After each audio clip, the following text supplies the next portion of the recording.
graduate of Wichita Southeast High School. Mike Kennedy began his broadcasting career while attending Wichita State University, where he graduated in 1971. Kennedy's career has spanned more than 50 years behind the mic and counting. In 1980, Mike was named the voice of the Shockers at Wichita State University, where he broadcast basketball, baseball, football for the last 7 years of its existence at Wichita State, and women's volleyball. In fact, he did women's volleyball before he came here tonight, so he's pulling double duty.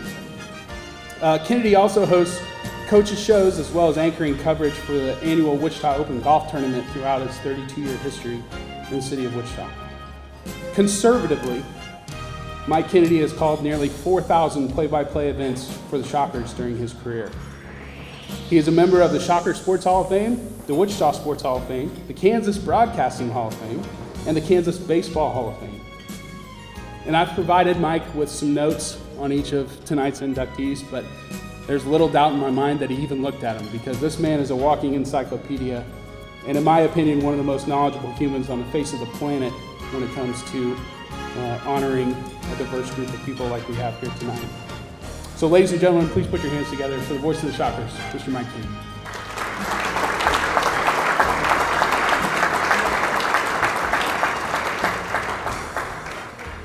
Thank you. That was quite an introduction. I hope I can live up to all of that. It is a great honor to be in this role, and I thank Jordan for the opportunity, because this is a great event. I have always loved not only sports, but the history of the various sports, and so to be involved in something like this is really special to me.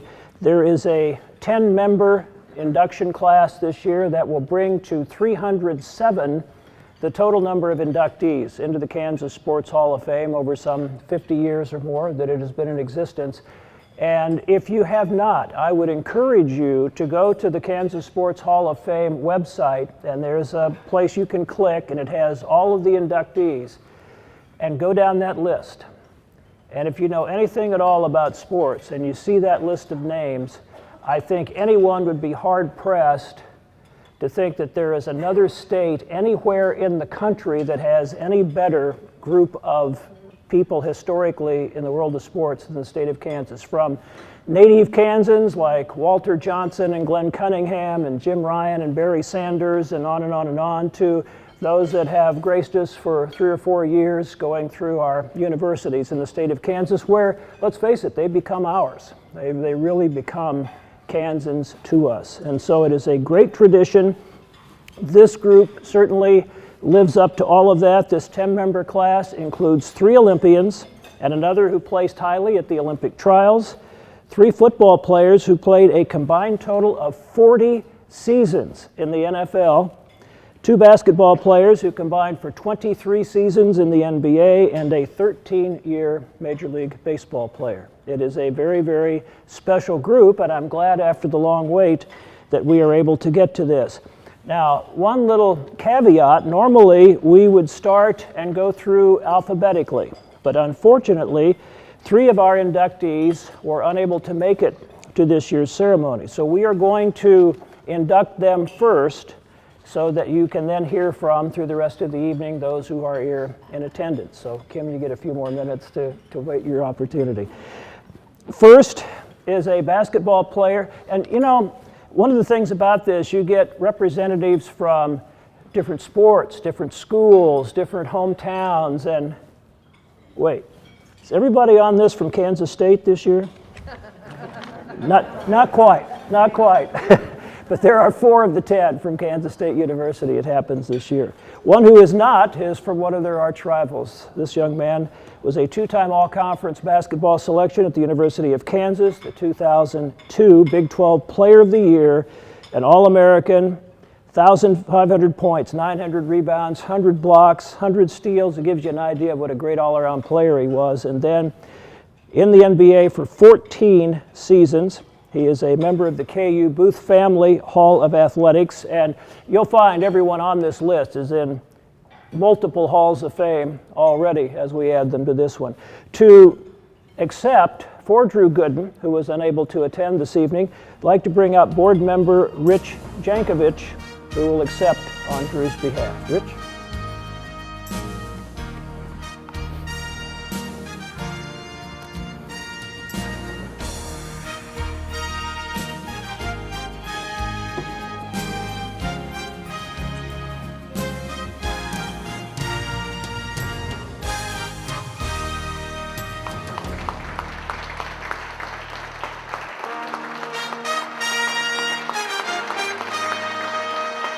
2021 Kansas Sports Hall of Fame Induction Ceremony is brought to you by an underwriting grant from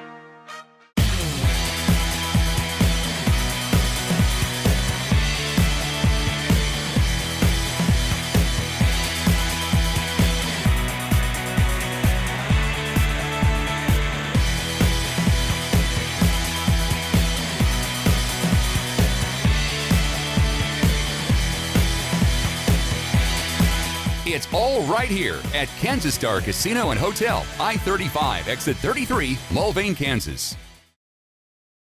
Programming on Smoky Hills PBS is made possible in part by an underwriting grant from Nextech, providing the area with top-notch broadband, business, technology, and advertising solutions. Nextech proudly supports public broadcasting and all of its ventures, impacting the economic growth of rural communities. White Flyer Targets, Ducks Unlimited. Next up are two Kansas State football players who were unable to make it this evening. We do, however, have a little bit of audio from each one, so you can hear from them, and then we will have their coach come up and accept for them, and I'll introduce both of them, Coach, and then have you come up one time. So first is one of several athletes on this list who grew up in Kansas, were outstanding high school athletes in the state of Kansas. Most of them multiple sports, but not many four-sport athletes like TERENCE NEWMAN, who played football, basketball, track, and baseball at Salina Central, three-time state champion in track, all-state football player. He was the 2002 Thorpe Award winner as the nation's top collegiate defensive back, and the Big 12 Defensive Player of the Year, and then 15 seasons in the NFL, and a two-time Pro Bowl selection. He is already in the K-State Athletics Hall of Fame, the Salina Central Hall of Fame, and now the Kansas Sports Hall of Fame. Let's see if we can get a little comment from TERENCE NEWMAN. Hello, everyone. Welcome to the Kansas Sports Hall of Fame induction of the class of 20 to 21. My name is TERENCE NEWMAN, and I'm not in attendance, but I am there in spirit. Thank you for all of the voters who voted for this year's class, and congratulations to everybody going in this year. Over the last year and a half, we've all been through a lot in our lives with the pandemic, and things of this nature mean so much more than they did, 2 years ago, 3 years ago. Family means so much more. And I chose to stay in California with my family, so that's why I'm not in attendance. But as a kid growing up in Salina Central High School, I never imagined some of the things that my journey has taken me on.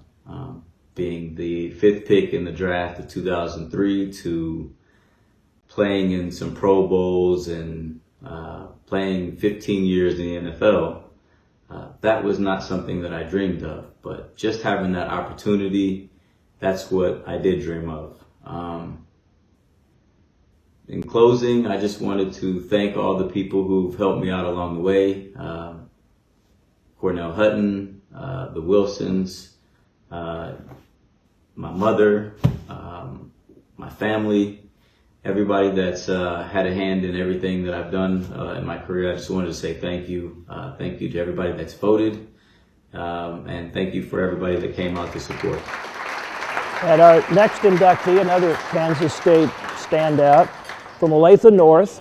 It's an All-American selection in 2003, three-time All-Conference, 5th in the Heisman Trophy balloting in 2003, a 14-season NFL performer, played in 3 Pro Bowls, was a tremendous all-around pro in terms of all-purpose yardage, kick returns, receiving, running the ball from scrimmage, and this is a Hall of Fame year for him. He's been inducted into the K-State Football Ring of Honor, and then this year also into the overall Kansas State Athletics Hall of Fame.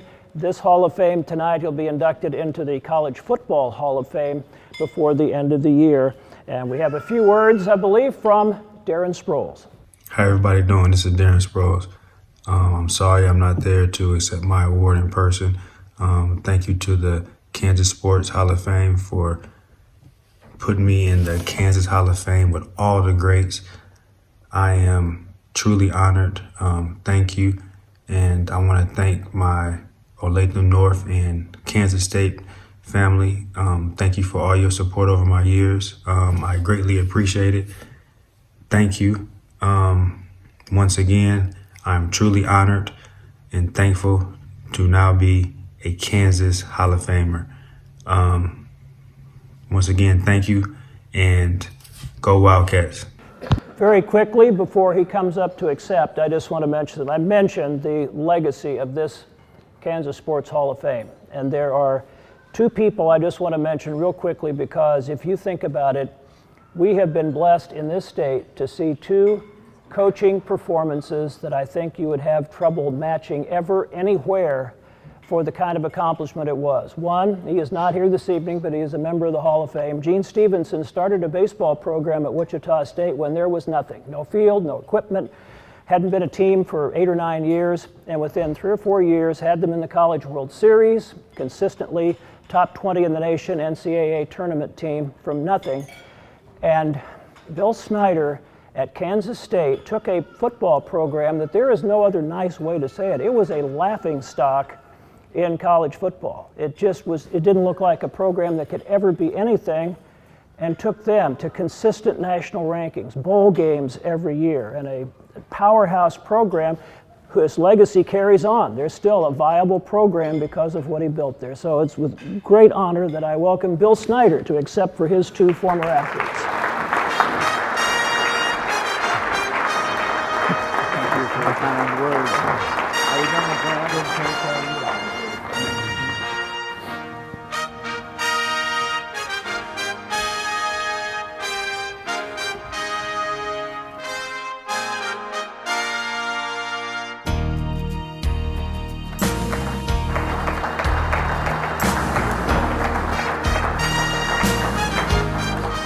The 2021 Kansas Sports Hall of Fame Induction Ceremony is brought to you by an underwriting grant from Black Gold Pheasants Forever, Chapter 794 of Russell, Kansas, would like to congratulate Bill Morris on his induction into the Kansas Sports Hall of Fame and thank him for all he does for our youth.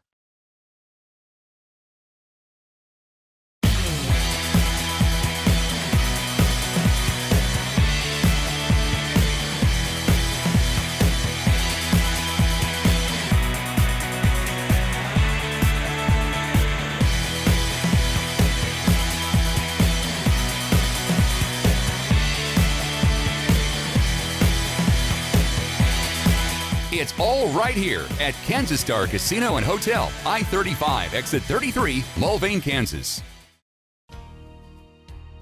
Ducks Unlimited. The Green Bay Packers. Well, I kiddingly mentioned K-State dominating the selections at the outset. The second most represented institution at tonight's Hall of Fame inductions is Wichita East High School, as we have two Wichita East graduates who are being inducted this evening. The first was a 3-time state high school champion in the high jump. And in her senior year, in 3 consecutive meets, she reset the national high school record 3 weeks in a row. And if you know anything about track and field records, they tend to not last very long. The national record has been broken, but her mark in Kansas 40 years later is still the all-time mark for the high jump in Kansas for girls.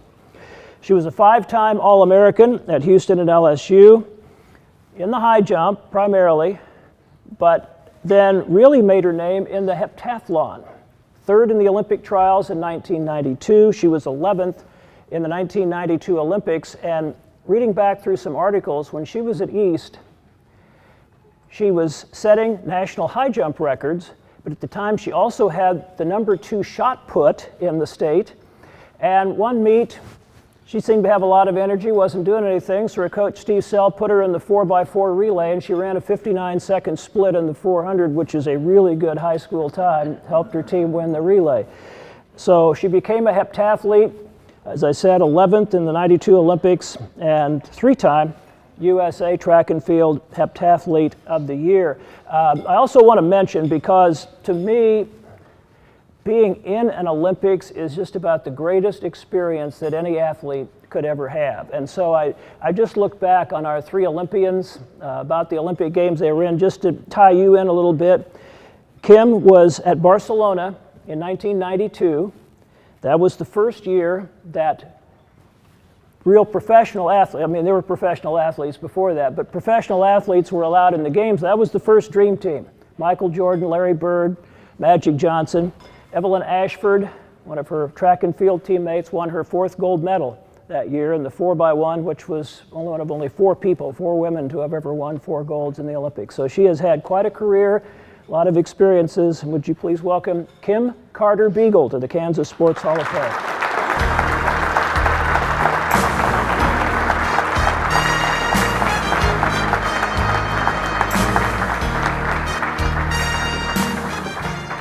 I was thinking earlier when we met with Jordan to go over this afternoon's or this evening's kind of itinerary, he was reminding me that we were going in alphabetical order, and I quickly flipped through and thought, oh, of course, that's me.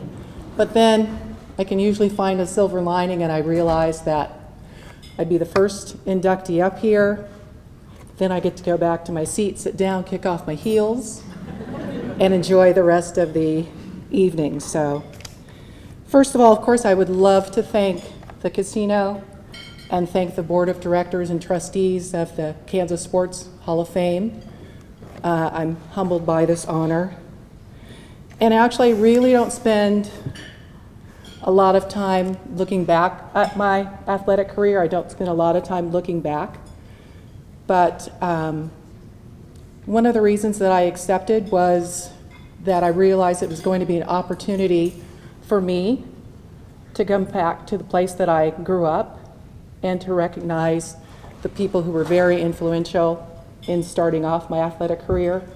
Here, well, we're in Mulvane, but I grew up in Wichita, Kansas. I was born in Los Angeles, California, but almost as soon as I got out, we came back here to Wichita where my dad grew up, and it took me until I went to college to actually leave. And I grew up in Wichita. I always tell people when they ask, are you from California? I said, no, I'm from California, but I grew up in Wichita, Kansas. I admit it with pride.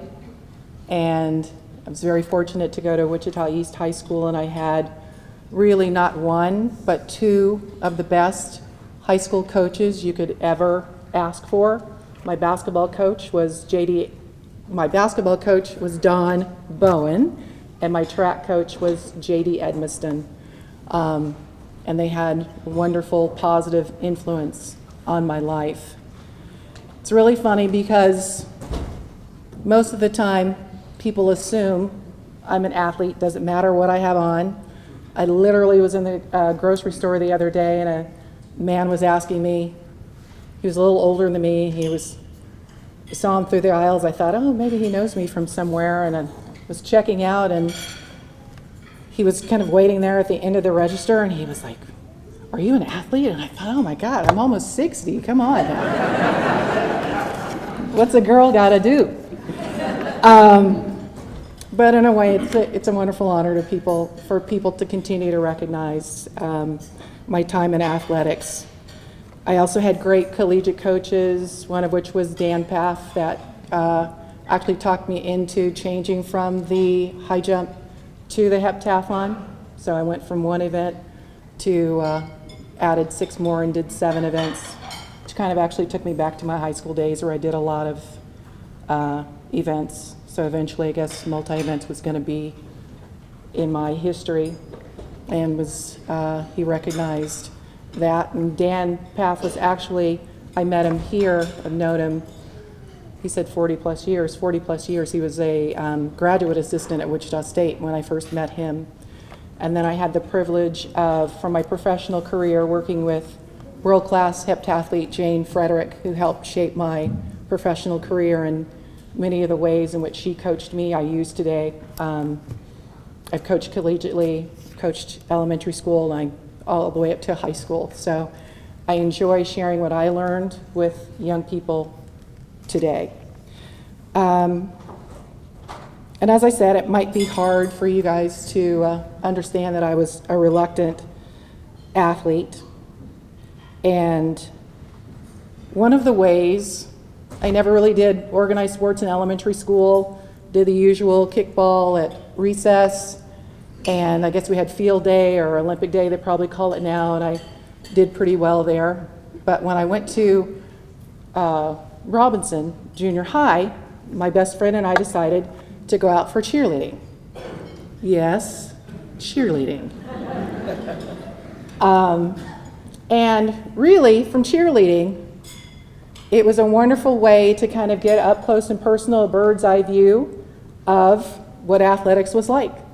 We cheered for basketball, we cheered for volleyball in the winter and the fall.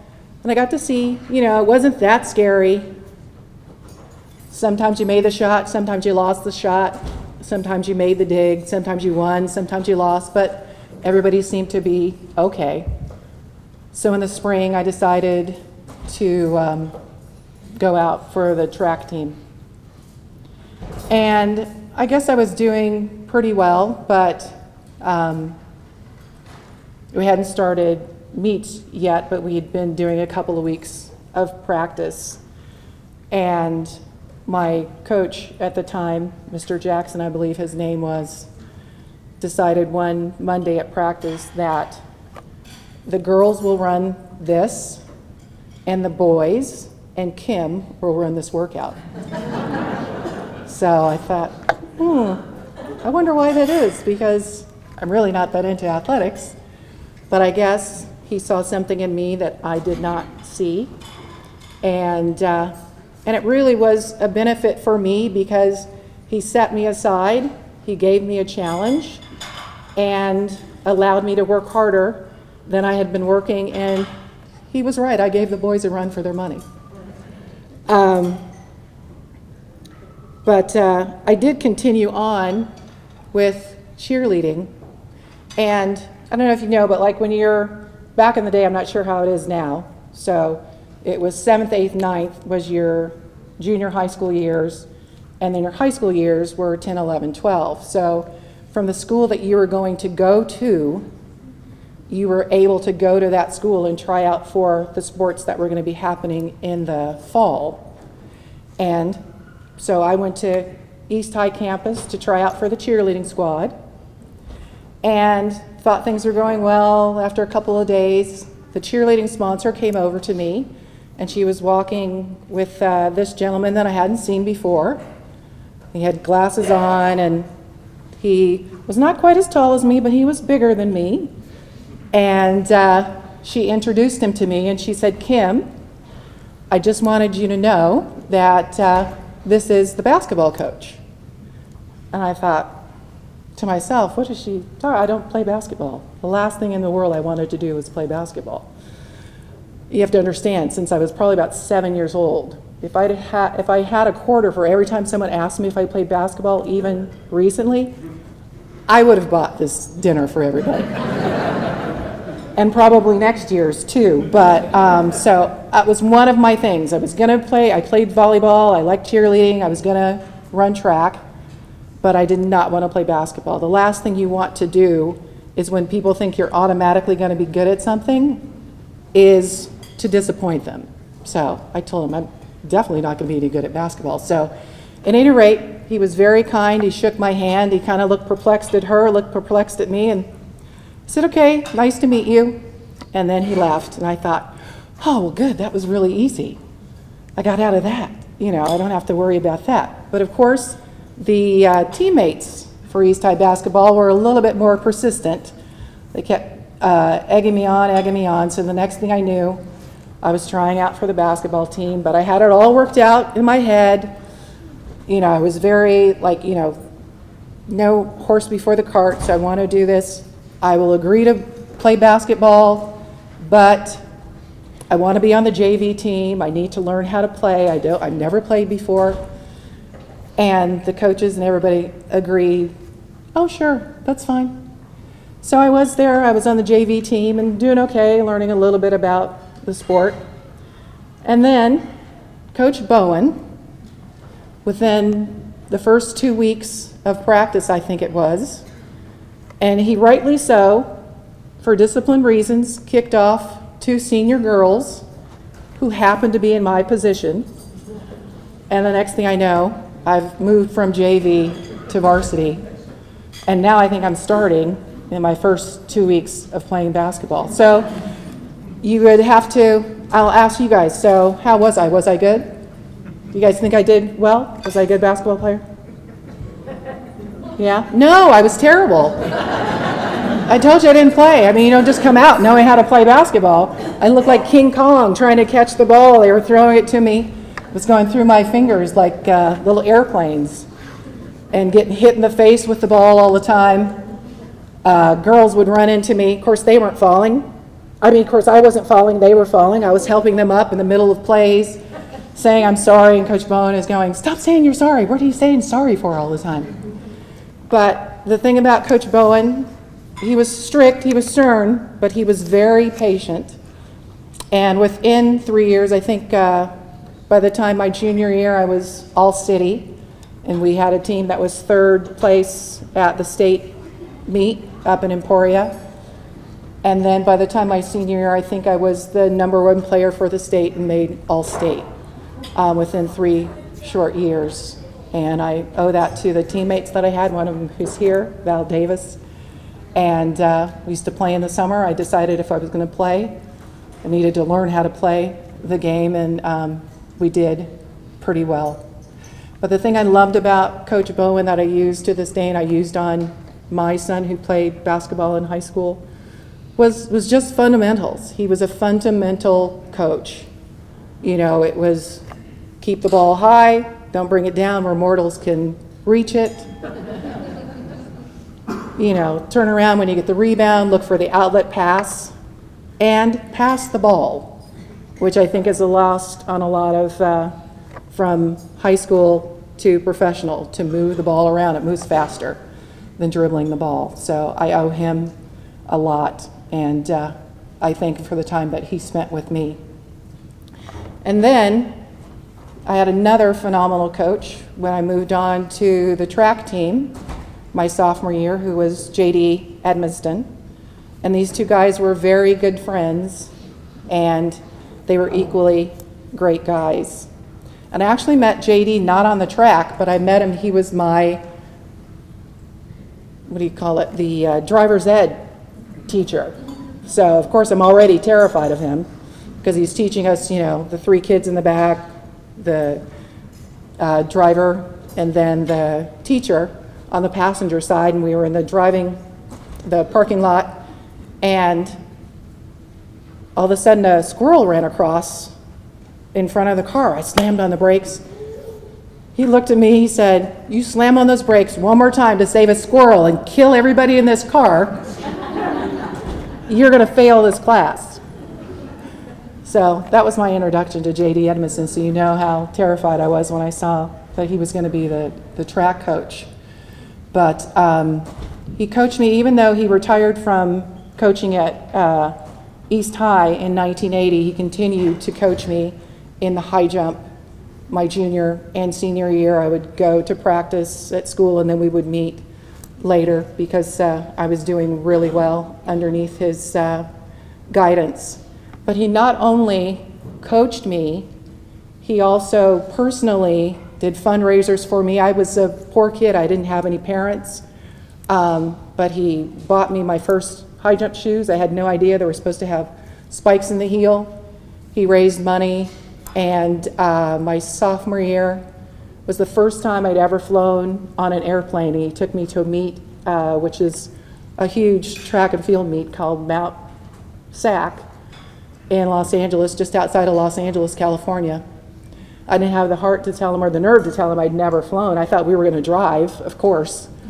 Why would anybody fly? But he raised money for that. I made the Olympic trials when I was a sophomore, going into my junior year in the summer. But I was just very, very fortunate to have these 2 men looking out for me during my high school career, and really got me started on my athletic way. They were not just fantastic guys, not fantastic coaches, but just phenomenal human beings, and I'm really honored to have had them in my life. And I appreciate that JD's son Paul has joined me here tonight. Both of these gentlemen have passed away, but they'll forever be etched in my heart. And Jean Bowen, who is Coach Bowen's wife. And I would love it if we could give her a big round of applause, because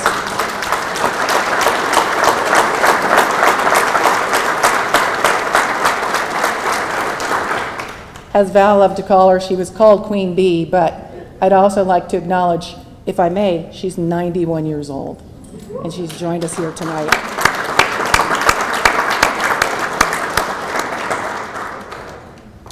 And I also have some wonderful new members from the East High basketball and track team, and the recent current track and cross-country coach. As you said, try to pass it on to the future. Hopefully these ladies can use tonight as a little bit of inspiration as they go through their senior year. I'd also like to thank everybody here for supporting me, supporting the other inductees. And to the other inductees, congratulations. I'm very honored to share this evening with you. Thank you very much.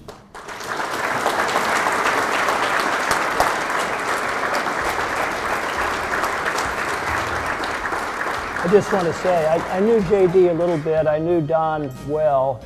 After that nice tribute from Kim, I can tell you, I know Gene would echo this, that this would have been a proud moment for him. He always talked about not only what a great athlete you were, but what a fine young lady you were. And it would have been a special moment for him also. Thank you. 2021 Kansas Sports Hall of Fame Induction Ceremony is brought to you by an underwriting grant from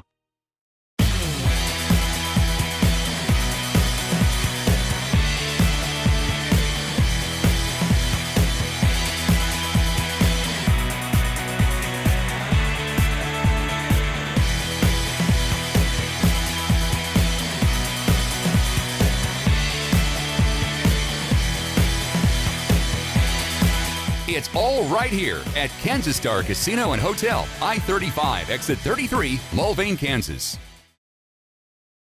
Black Gold Pheasants Forever, Chapter 794 of Russell, Kansas, would like to congratulate Bill Morris on his induction into the Kansas Sports Hall of Fame and thank him for all he does for our youth.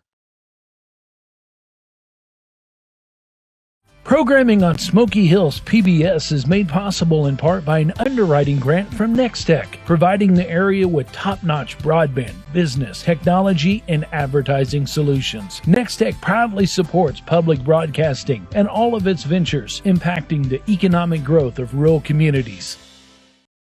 Our next inductee is the one I know the best of everybody on this list, because I had the chance to be around him closely for 4 years during his baseball career at Wichita State. Came to Wichita from Indianola, Iowa, and was a 4-year player, and just that in itself was kind of special, because he was drafted after his junior year. He was good enough to go professional at that point, but was part of a really special group of guys who were going to be seniors in 1996, and came back for his senior year, just had a monster year, and those guys got Wichita State back to the College World Series that year as a senior. We have, as I mentioned, 3 Olympians and another near Olympian in this group, and Casey actually played for the USA national team in the summer of 1995, but his timing was just a little off as far as the Olympics. The 92 games came when he was just coming out of high school in the spring, and then by 96 he needed to be getting his professional career underway, one that led to 13 years in the major leagues.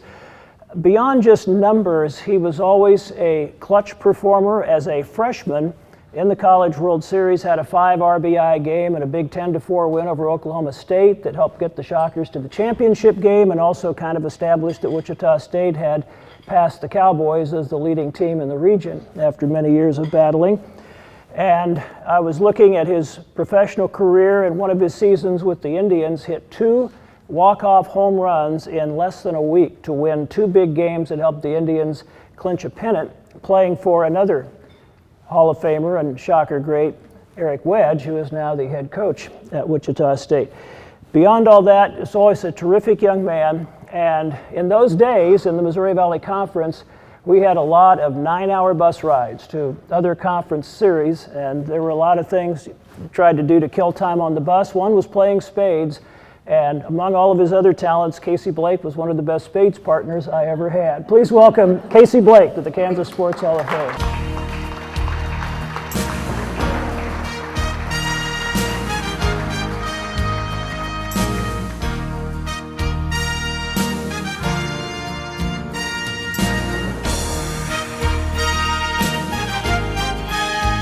Kim, you said you don't spend a whole lot of time reflecting on your athletic career.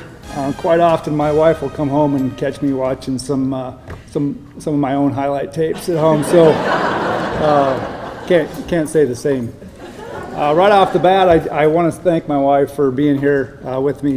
We were not together in college, and so for her to hop in the car and take that super exciting drive from Des Moines to Wichita and help me relive my glory days, I really appreciate it. So. But Mike's right. I was looking down the list of names of the former inductees, and it's a pretty humbling experience. There's some big names on that list. So I would like to thank the Kansas Sports Hall of Fame Committee.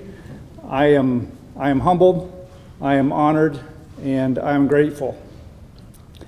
But maybe mostly because my ego needed this. I'm a father of 6. I'm a has-been player, and my kids are looking at me like, "Who are you, dude?" So, I just really appreciate this. So I want to back up, and I want to again echo and say congratulations to the other inductees. Once again, this group is no shortage of big names and talent. So congratulations. I was just a kid from small town Iowa, and Wichita State did not recruit a whole lot in Iowa back in those days, and I just confirmed this story with Brent Kemnitz that it was a guy named Jim Hendry, who was the head coach at Creighton University, who was recruiting me in high school. Jim resigned and took a job in the front office with the Chicago Cubs. Well, Jim and the Wichita State coaches were pretty tight, and so he made a call down to the coaches and just said, "Hey, I've been recruiting this kid.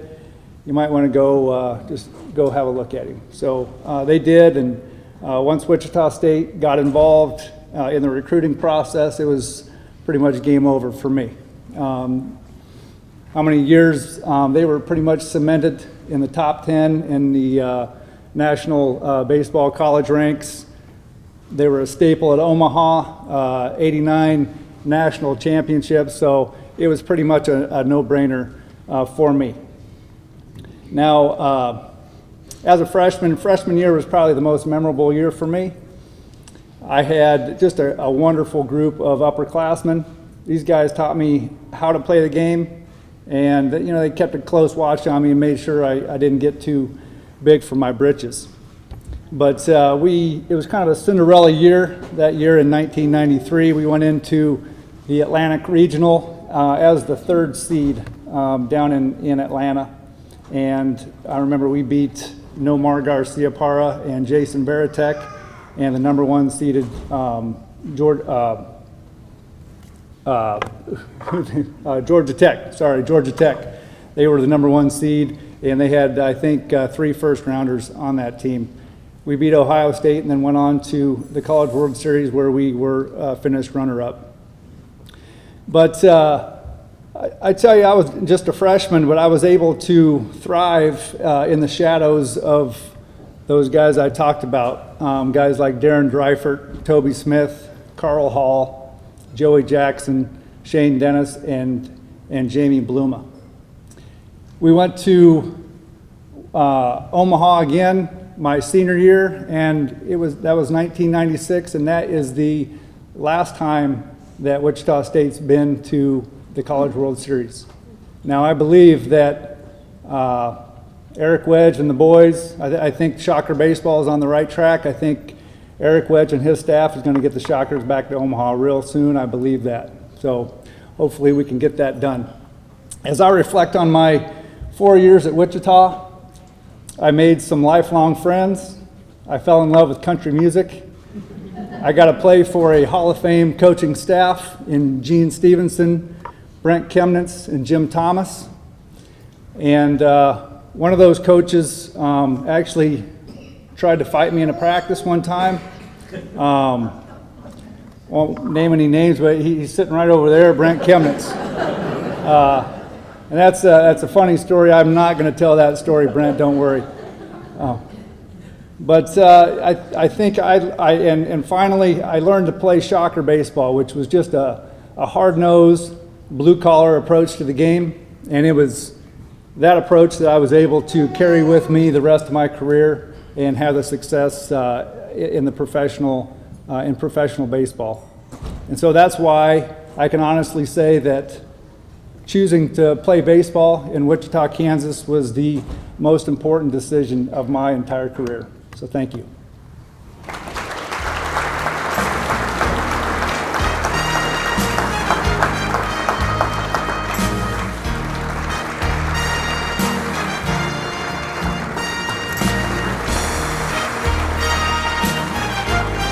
The 2021 Kansas Sports Hall of Fame Induction Ceremony is brought to you by an underwriting grant fund. The Green Bay Packers.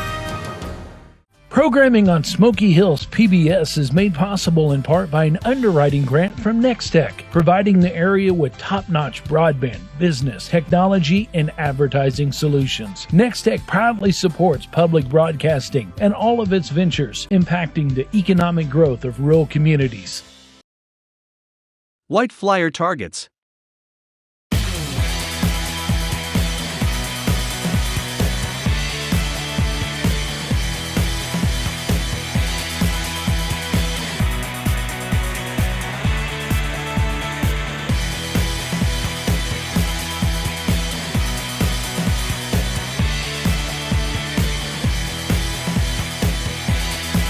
It's all right here at Kansas Star Casino and Hotel, I-35, exit 33, Mulvane, Kansas. Our next inductee is another small town kid who went to college at one of our Kansas universities, Emporia State, a Division II program where she was a 5-time Division II national champion in the shot put, a 7-time All-American, was invited to the Olympic trials in 2002 where she placed 9th. And then after her outstanding college career, went into coaching. And this is one of those things where there's kind of a rest of the story. She was training still and preparing for maybe another run at the Olympics when she started having unexpected health problems. And those escalated over a number of years as she continued as a college coach. She spent a couple of years at South Dakota as a grad assistant, went back to her alma mater, Emporia State, and then was at Lock Haven University in Pennsylvania for 14 years, where toward the end of that tenure, she was the head coach for both the men's and the women's program at Lock Haven. But her health continued to deteriorate. I read that she coached 1 year from a wheelchair, lugging oxygen around by her side, and finally needed a lung transplant, and fortunately underwent a successful double lung transplant coming up on 6 years ago, and came back from that to decide to compete in the U.S. and World Transplant Games and won a gold and a silver in the U.S. and a silver and a bronze. This is in 2019 now at the World Transplant Games. She has been inducted into the USA Track and Field and Cross Country Coaches Association Hall of Fame, the Emporia State Hall of Fame, and the Missouri Intercollegiate Athletic Association Hall of Fame, and now joins this one. She retired at Lock Haven just over a year ago to spend more time with her family, concentrate on her health, and she has become a strong advocate for organ donation, which I'm sure she would like to mention in her presentation. Heather Leverington Dotterer.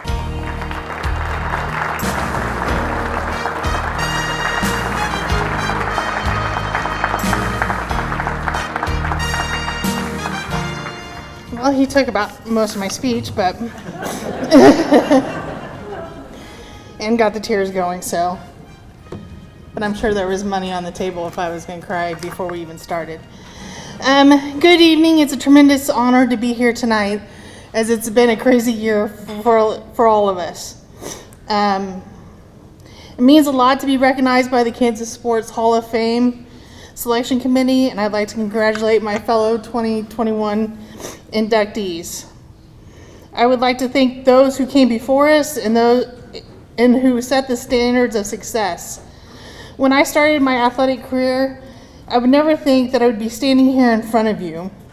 Sports were an outlet for me, or as my dad would say, a way to get out of chores. Growing up on a hog farm wasn't always the most glamorous life.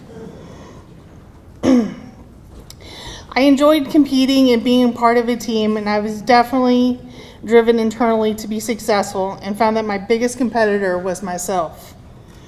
There have been so many people who have molded and shaped me into the person I am today. I fell in love with track and field at an early age. I was introduced to it in the 6th grade, and they asked what events I wanted to do, and I wanted to sprint. Well, I was a big girl, and my coach was like, I think you should probably touch the shot put. So she gave me a shot put to take home, and mind you, I could have beat some of those people sprinting. Gave me a shot put to take home, and I was eager. My dad got home from work, and I ran out to the truck, and he found a 4x4 scrap wood laying around the farm, and he told me to give it a try. His instructions were and showed me how to put it, how he would do it. Was very wrong now that I look back at it. But he was like, just try to throw it, but don't try to throw it hard. And next time, throw it a little bit harder and a little bit further, and that was his advice. So we did that for hours until it was time to go do chores.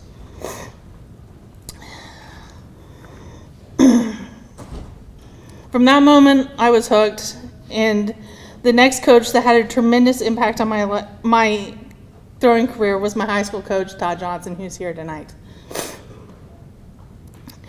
Thank you for seeing potential in me and encouraging me to throw in college and to attend your alma mater, Emporia State University. Todd he was repulsed by peanut butter. I've never known a track coach that couldn't stand the smell of peanut butter, but he would kill us if we would bring it on the bus. The day I went to Emporia State for my admissions visit, because I set it up myself, I didn't get recruited. Thanks for no call, Steve.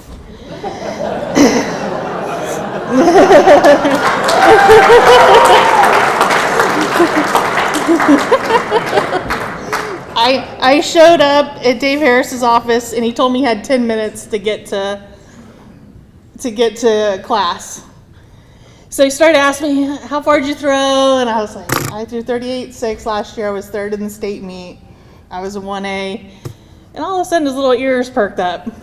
And he's like, okay. So we started talking, and I was there for an hour and a half. So I guess he didn't make it to class. He didn't make it to practice. And then he introduced me to Rick Ginner, who's my throws coach. And Rick's here tonight. And what can I say about Rick? I still remember that a lot of times me and Rick had to throw in the summer, going to the Olympic trials or the U.S. championships. And I had to wait for him to get off work because he had a second job during the summer because Division II throws coaches don't make a lot of money. And so it was 4 o'clock in the afternoon, and 4 o'clock in Kansas, it's so darn hot.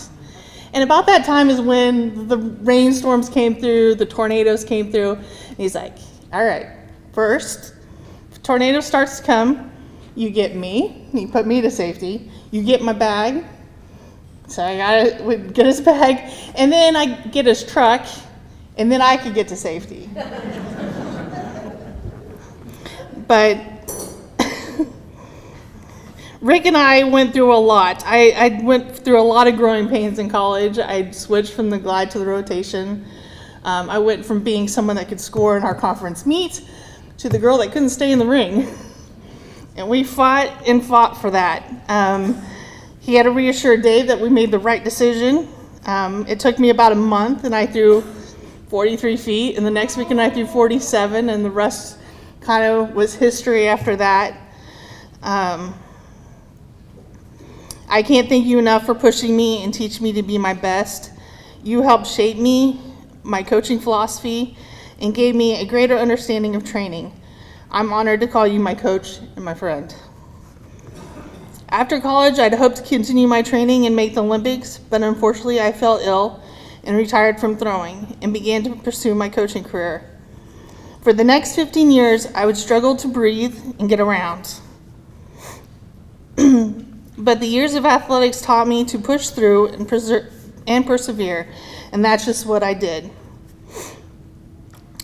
5 years ago, I received a double lung transplant, and I can't thank my donor and her family who had to make the most difficult decision on the hardest day of their life and give me the gift of life. Because of my donor, I'm here tonight to be recognized. According to my doctors, I had less than a week to live, and they attributed my athletic background and training that kept me going as long as I did. Today, I am an advocate for both the gift of life and core. And if you are not an organ donor, please consider checking the box on your driver's license or signing up online today. If you are already an organ donor, I thank you, and I encourage you to talk to your loved ones and let them know your wishes. Because of my gift of life, I've come out of retirement and have been able to compete once again in the Transplant Games of America, and also had the opportunity to represent the USA at the World Transplant Games. I hope to share my journey to inspire others to be living proof of why organ donation is so important. My next coach I need to thank is my husband and my partner, Anthony Dotterer. You have been my rock and helped me get through some of the toughest days of my life. There's days you wanted me to stay at home because I was so ill, but you were there to catch me when I got home. You were also there on the days I wanted to give up and pushed me to get up and keep going. I wouldn't have wanted anyone else beside me on this journey. To our son Asher, you are a special little guy, and it's a miracle that you're even here. I'm proud to be your mom, and that I get the opportunity to stay home with you and watch you grow. I would like to thank my father-in-law Charlie, who is here tonight, who flew from PA to be here to support me. Last but not least, I would like to thank my family. My parents would follow my sister and I to all our meets and competition. My mom is my biggest fan and would feverishly keep track of all the marks. She loved numbers. She was an accountant after all. One of my favorite memories was in middle school. So hold on. My mom is not the most athletic person in the room. She was a pom-pom girl. And she's interesting sometimes. She falls down a lot and runs into things. But she supported me in every way. She bought me my first rubber discus, and she decided she wanted me to teach her how to throw it. So we're out in the yard and we're throwing it, and we bounced it off the house a few times. I don't know how we didn't break a window. I could always count on her to be there. She is one of the strongest people I know. Megan, my sister, is also here tonight with her family. Some would say we are opposites and we love to fight with each other. On the other hand, I would tell you that we are close and we can always rely on each other. She has 3 amazing kids, Bailey, Kason, and Carly, who all participate in sports and many activities, and hope they are inspired tonight that if they work hard, they can be up here someday. Last but not least, my dad, who we lost unexpectedly this year to liver cancer, just weeks before the birth of my son. The emotions are still very raw. Sorry.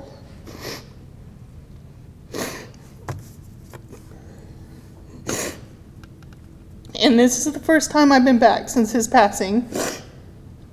My dad and I struggled to understand each other early on, but we found a greater respect for each other while I was in college. If you knew my father, you knew his voice. You could hear him anywhere in any stadium. I could pick him out of a crowd. Even at the Olympic trials with 25,000 people, I knew exactly where he was. and after every competition, he would greet me with the best hug, which I greatly miss. He was looking forward to being here tonight, but I think he was more excited about the possibility of meeting Jordy Nelson. He was a huge Packers fan. But on a serious note, I know he was proud of me, and he always tried to make me better. Thank you.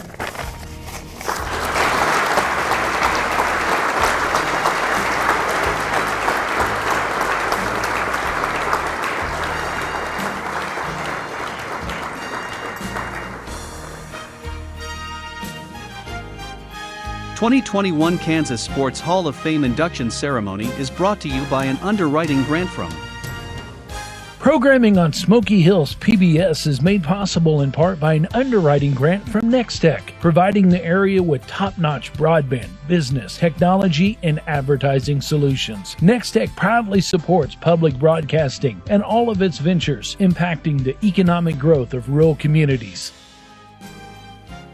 Ducks Unlimited. Black Gold Pheasants Forever, Chapter 794 of Russell, Kansas, would like to congratulate Bill Morris on his induction into the Kansas Sports Hall of Fame and thank him for all he does for our youth. We keep the small town theme going with our next inductee from Gypsum, Kansas, southeast of Salina. Anybody know or remember Steve Sjogren?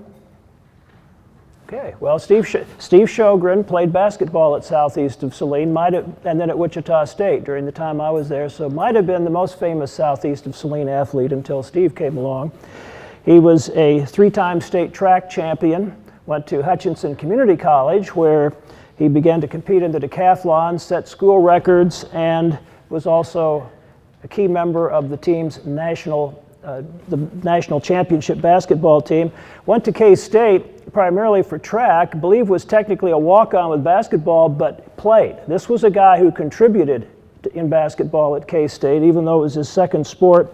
2-time All-American in the decathlon, and then competed on 10 U.S. national teams in the decathlon over his career, and finished 4th in the 1996 Olympic Games in the decathlon at Atlanta. Just to refresh your memory, 1996 in Atlanta was where we saw maybe the most memorable cauldron lighting, at least for U.S. citizens, in the history of the Games, when Muhammad Ali was the surprise cauldron lighter.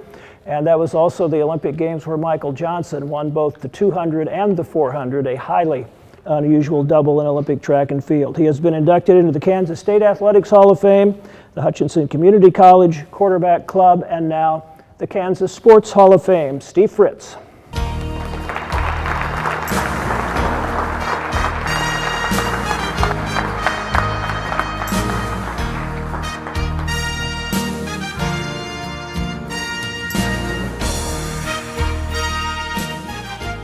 I'm not sure how something can be so cool and terrifying all at once. But I'm not sure what's worse, being terrified of being up here or trying to eat without spilling something on my shirt, my pants, and then having to stand up here. I want to thank everyone involved with the Hall of Fame for giving me this honor and being a chance to be a part of this. It is really cool. I'm big on the history of things. I used to stop by the Hall of Fame occasionally when it was in Abilene on my way from Gypsum back to Manhattan, and like to see the exhibits and to kind of read about those that have come before. And honestly, to think that I'm now going to be a part of that history is pretty overwhelming, extremely humbling. And I think this class and the makeup of it makes it even more special for me because I have several connections to the group that is being inducted. Obviously, the most obvious one is Jordy and Darren and Terence, and having a chance while I was coaching at K-State to watch their careers develop and beyond. But also got a chance to watch Heather's career and see all the progress she made and all the great things she did. And Kim, You know, she was doing great things in the heptathlon as I was just kind of getting started. We won't go into the story you told earlier about me embarrassing you in France because I was the newbie that didn't understand that you probably shouldn't go to McDonald's when you're in France because, you know, they're supposed to have good food and stuff there. So those connections just make things a little bit extra special for me. You know, I think that, you know, as an athlete, you don't always appreciate things as you're going through the process. I mean, you're always worried about the next thing, all right? The next meet, the next game, the next whatever it is. And so I don't know if you always appreciate those things in the moment as much as you probably should. But nowhere did I ever think I was going to get to where I got to or be standing here today. Not even close. I just didn't dream that big, I guess. Didn't really have enough forethought, I guess. I was just hyper competitive, and I just was in the moment probably more so than I should be. And I'd finish the game of basketball in high school and I'd be thinking about the next one. My dad would tell me, don't wish him away so fast because it's going to be over before you know it. And so I didn't have those dreams. Like this last summer watching the Olympics, you hear people, I've always dreamed of winning a gold medal or whatever. That wasn't me. I didn't think that far ahead. The one dream, the one goal or whatever that I do remember having for a long period of time was to have a family, to be a dad. And I have a great family. My wife Susie is she's the star and the celebrity of the family, honestly, if you want to get to that point. With all that she's accomplished and everything she does for our family. And honestly, I'm just fine being the random high school teacher that coaches that kind of looks like someone that might have done track in the past and has a name that's vaguely familiar to people that they've heard of maybe once upon a time. Are you that guy kind of thing that I get? And then my two boys, TJ and Jake. There is nothing in this world that I enjoy more than watching them chase their dreams. Nothing. And I am so proud of them and what they've done. And at the same time, so excited for what's still to come for them. And of all the things that have happened to me, that's what I'm most proud of, without question. And if I had to give anything up, it would be everything else in a heartbeat. And I think the reason that I remember more about wanting a family and being a dad was because through no doing of my own, I was born into a great family. I had a mom and dad and sister that loved me, supported me, didn't push because I was already so hyper competitive internally. And it didn't matter that I did well in the sense that their support and their love wasn't contingent on me doing well.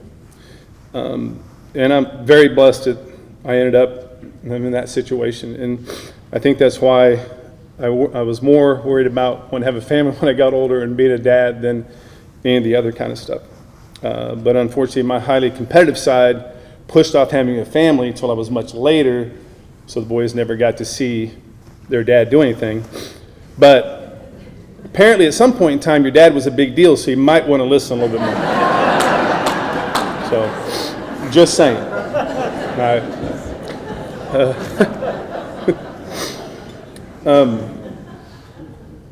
I've been very blessed. I've been able to achieve a lot of things. I didn't necessarily achieve everything I wanted to in the moment. Like I said, I never thought I would get to where I got to. I think the first set of goals I wrote when I got to Kansas State, I was supposed to write out 4 years of goals, and I think it totaled like 7,700 points, which wouldn't have got me anywhere, I think, at the time. I just couldn't think that far ahead. But I was lucky to, throughout high school, 2 sports at Hutch, 2 sports at K-State and beyond, I had a lot of really good coaches and a lot of good mentors and people that gave me guidance that covered a wide range of styles and personalities that just kind of seemed to fall into my lap at the right time, that kind of kept me going in the right direction, whether I knew that was the direction I was supposed to be going or not. And as much as athletes, you work hard and you try to plan, a lot of times dumb luck has as big an influence on things as anything else. And I can't list out everyone that helped me over those years, because I definitely missed somebody in there. But there are a couple of coaches that I do want to mention. One was my basketball coach at Hutchinson Community College, Dave Farrar. And he might have been the hardest-nosed person I've ever had to deal with in terms of focus, determination, no excuses. Honestly, that year at Hutch was, I think, the year that Bobby Knight threw the chair across the floor at Indiana. And we kind of had money that Coach Farrar was going to do the same thing, because every game he'd take his jacket off and throw it in the chair, and he'd pick the chair up and slam it down, and we thought for sure one time he was just going to go whizzing across the floor. And he would chew you out no matter who was standing there and use whatever language he kind of felt was appropriate at the time. But off the floor, if you ever needed anything, he'd be there, no questions asked. And when I started coaching high school a few years ago, I got a hold of him. I was like, hey, I need some basketball stuff. I'd kind of been away from basketball for a number of years with track, and he sent me file after file of camps and clinics and notes and things we did back in the day. And that discipline, that focus, for me at that time, I was a pretty decent athlete at a small school, and I kind of move in and out of focus and work kind of as I pleased, and no one really stepped in the way and gave me kind of freedom to do what I did.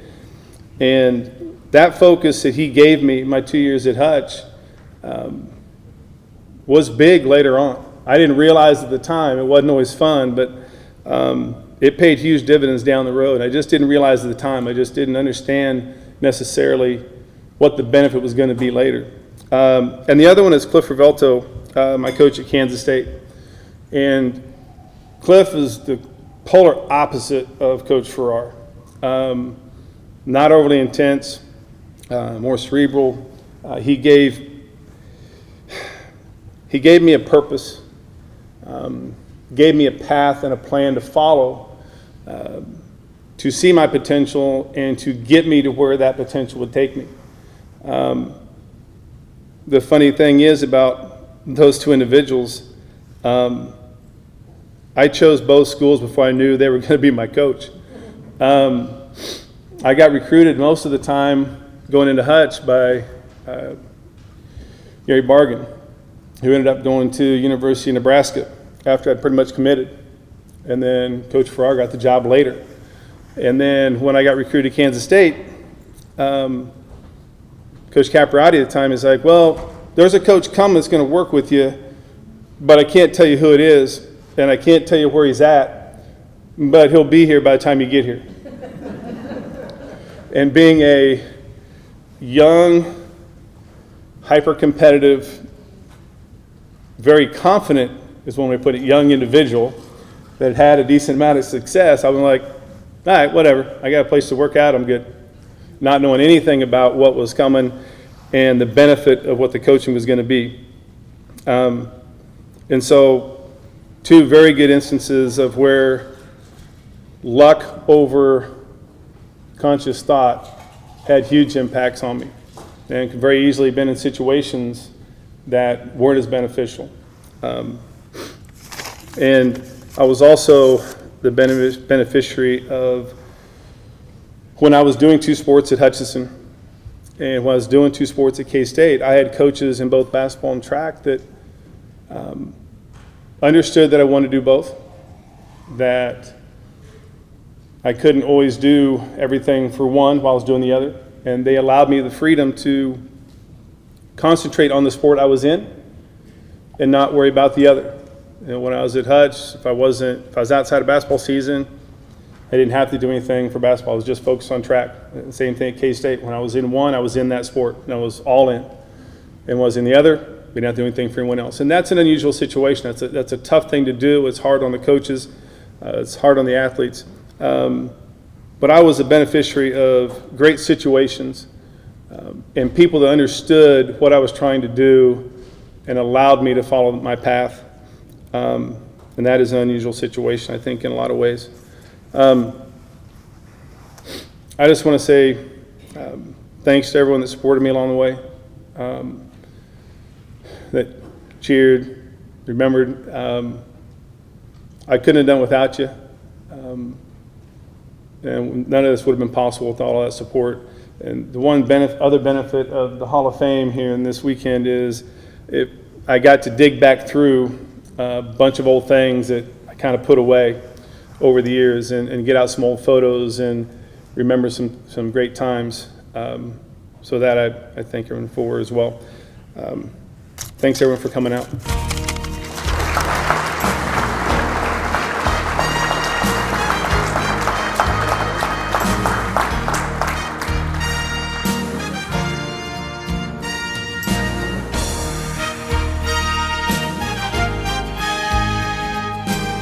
The 2021 Kansas Sports Hall of Fame Induction Ceremony is brought to you by an underwriting grant from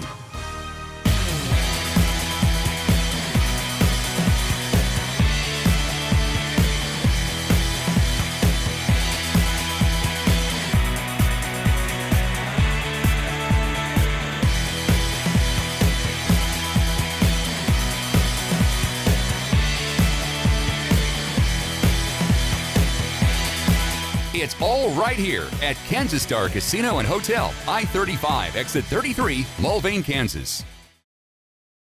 Programming on Smoky Hills PBS is made possible in part by an underwriting grant from Nextech, providing the area with top-notch broadband, business, technology, and advertising solutions. Nextech proudly supports public broadcasting and all of its ventures, impacting the economic growth of rural communities. the Green Bay Packers, White Flyer Targets. Our next inductee is the other member of the Wichita East alumni group represented here tonight, and in his high school days led East to a runner-up in the state championship as a junior, a state championship as a senior. I just have to say, from a personal standpoint, I hope that Wichita State at least tried to recruit you, but I know they were right in between coaches. It was not a very good time for Wichita State basketball, and Adrian chose to go to Seton Hall, where I'd read in his recruitment really felt a connection, was an outstanding player at Seton Hall, two-time All-Big East, I think just as importantly, Big East Scholar Athlete of the Year one year. But here's where the story really gets interesting. After a very good college career, he was not drafted into the NBA, and yet went on to have a 9-year NBA career. And if you look at his stats, I think his career scoring average was something like 4.7 points per game. But what you need to know about Adrian Griffin is that he was one of those guys who would do whatever the team needed to help them win. Pass, play defense, rebound, all of the things that make a team, and had a lengthy and solid NBA career. And then, with all those qualities he had exhibited, somebody was smart enough to see this guy would make a really good coach, and he has now had a long and successful career as an NBA assistant coach, including helping lead the Toronto Raptors with Fred VanVleet to the 2019 NBA championship. East High Hall of Famer, Seton Hall Hall of Famer, and Kansas Sports Hall of Famer, Adrian Griffin.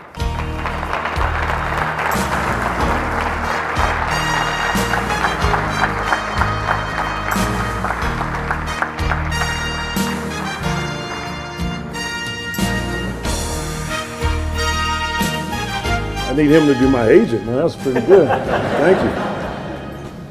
Definitely want to say thank you to the Kansas Sports Hall of Fame. I mean, this is just a prestigious honor. My wife is here. She's my speech coach, so she's going to go over this with me later. Kathy Griffin.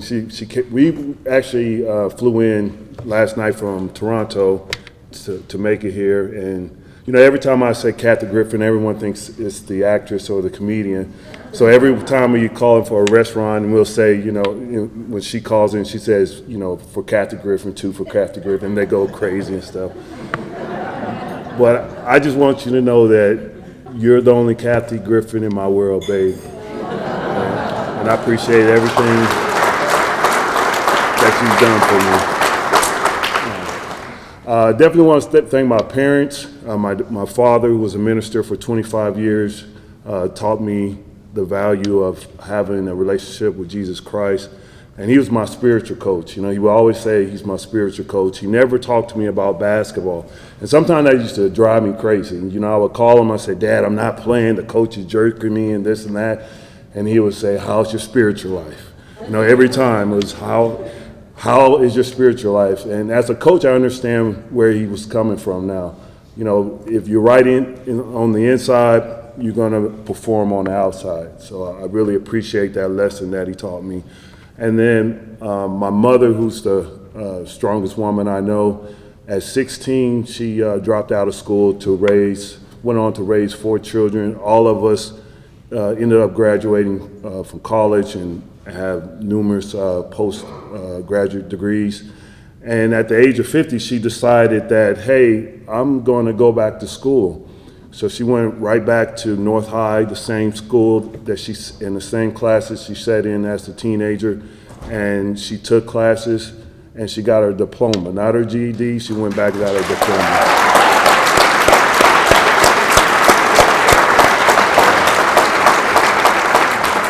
So a lot of people ask where I get my toughness from. It's no doubt I get it from my mom and my father. So I'm blessed to have parents like I do. So I just want you to bear with me for a few minutes. I just want to share something with you. So in the 9th grade, I had a coach. He's actually here. His name Don Cameron. He was the head varsity coach, and he saw something in me that I didn't see in myself at the time, and he put me on the varsity team. And I didn't play much, but it was such an eye-opener and a great experience. And then going into my senior year, the head coach at the time was Coach Southern, who's here tonight as well. He told me that I needed to get more exposure because I was a pretty good player, but I needed to start getting recruited by some colleges and whatnot. And so I went to this 5-star camp out in Pennsylvania.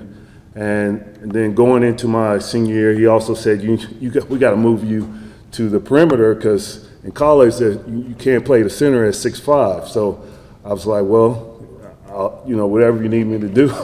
I just want to play big-time college basketball. So went on to win the state championship and whatnot. And then I wanted to play, major D1 basketball. I was just getting recruited by mid-majors, and Seton Hall came in the picture, and I ended up signing with Seton Hall, and there was this scout that was a college scout and NBA scout, and he said that Seton Hall made the biggest mistake signing ADRIAN GRIFFIN. He said that I would go to Seton Hall for 4 years, and then I would go back to Wichita and pump gas at a local gas station. Yeah. I'm 18. I'm like, man, this is pretty brutal. And but there was a coach named Mike Brown for Seton Hall, and he remembered me from the camp that you sent me to at 5-star, and he told PJ Carlissimo, who was the head coach there at the time, he said, what about that kid, ADRIAN GRIFFIN? And PJ said, I can't repeat exactly what he said, but he said no kid from Wichita can play in the Big East. But again, this coach, Mike Brown and Tom Sullivan, and they were like, give him a chance. I think there's something about this kid. And so I ended up going to Seton Hall, and I played there for 4 years, and I graduated.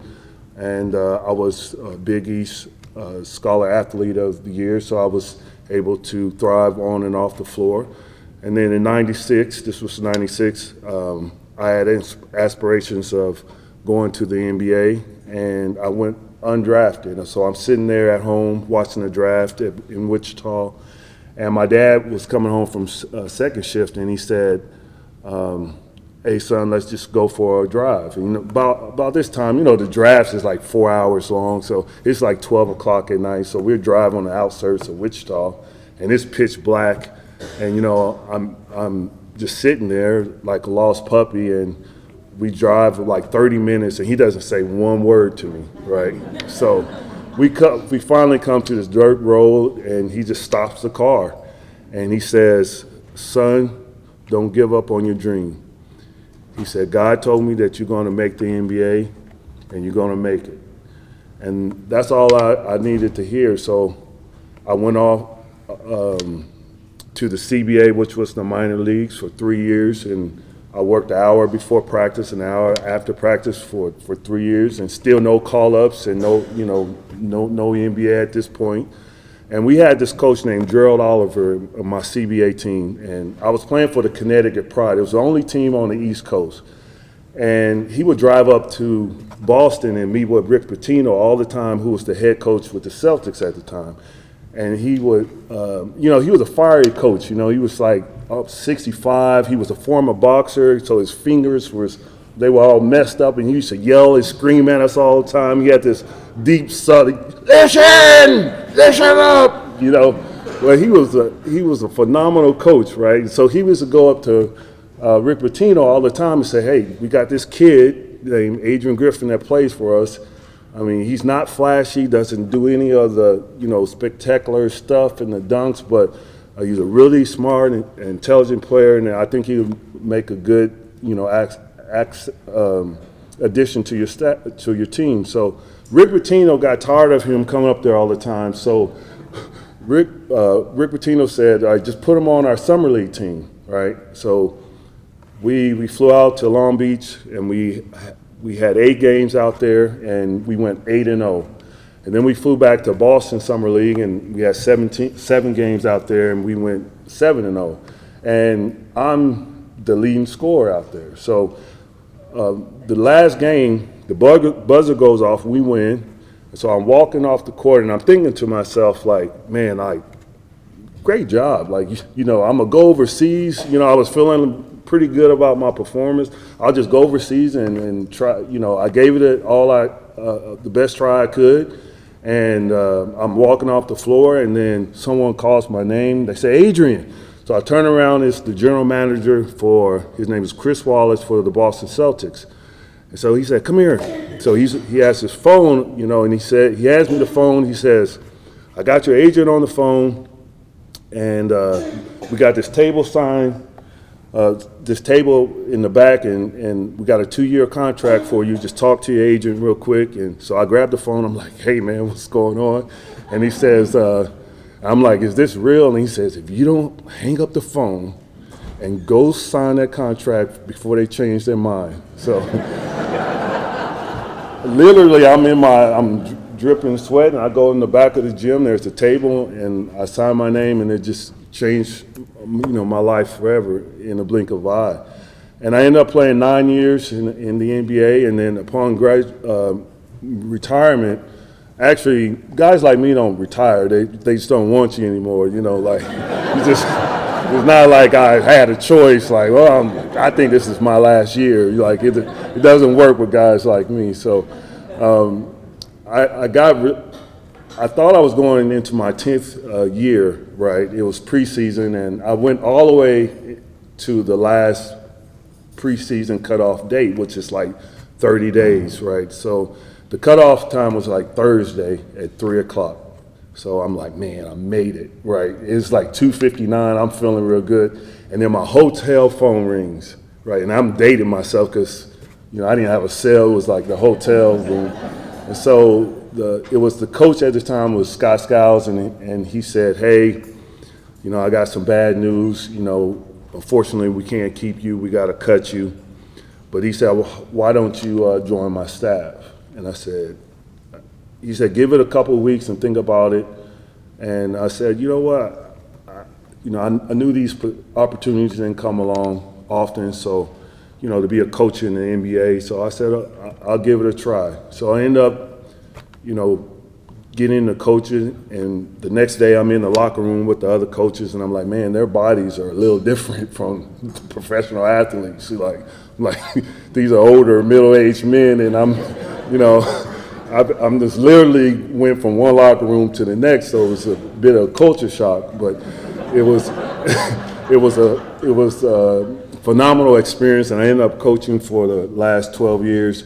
And then in 2019, we're playing the Golden State, Warriors, and I'm the defensive coach, so obviously my background in prayer was coming in handy, So like my dad was a minister, so I'm like, I got prayer about this, you got Steph Curry and Klay Thompson and DARREN, who unfortunately, couldn't play that series. I can't even say that with a straight face, I can't even say, but I was in charge of the defense, so I always had to do the defensive plan before the game, and I had my whiteboard and whatnot, and I would always put up the schemes and everything. And so I wanted to think of something that was encouraging because, we won game one, dropped game two, and now we're going to Golden State for 2 games. So I was thinking hard, I was praying about it, and then something came to my mind and it said, let it rip, right? Let it rip. So on my board, at the bottom, I just wrote, let it rip. So Kyle Lowry, who's our starting point guard, after his warm-ups, he came in the locker room and he saw it on the bottom. He said, let it rip. Man, he was like, who wrote let it rip? And then he ran into Coach Nurse's office and said, who wrote that? And Coach Nurse was like, I have no clue. And he said, well, that's exactly what I'm gonna do. I'm gonna let it rip. And we went on to win those 2 games, and then we went on to win an NBA championship with the help of Kawhi Leonard, of course, and he helped a little bit, and Fred, and your very own Fred VanVleet. But I said all that to say this: we live in a society where, everything is about believing in yourself. Social media, all the self-help stuff. Believe in yourself. But what I've come to realize is that life is really about believing in someone else. Because I would not be here without countless people just believing in my dream when I couldn't believe in myself. So I just want to encourage everyone to continue to pour into someone's life, because you never know the impact that you will have on them. Thank you.